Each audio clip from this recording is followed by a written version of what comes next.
you can tell the difference between these two notes, your ear is actually better than you think. Here's the first one. And here's the second one.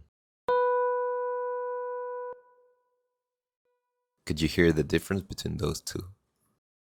If you weren't able to tell what the difference was, then you've got nothing to worry about.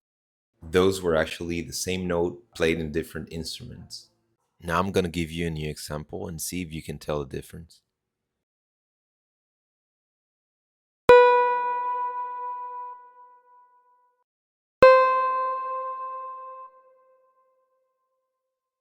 If you were able to tell the difference, that's great. But if you were not, that's actually normal. Here's the trick that beginners miss. You should not try to listen for the same note, but actually you should try to look for tension. Let me explain.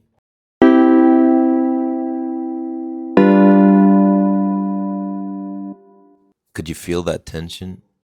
In that context, can you feel how this note wants to move and this one feels settled? This is exactly how ear training works.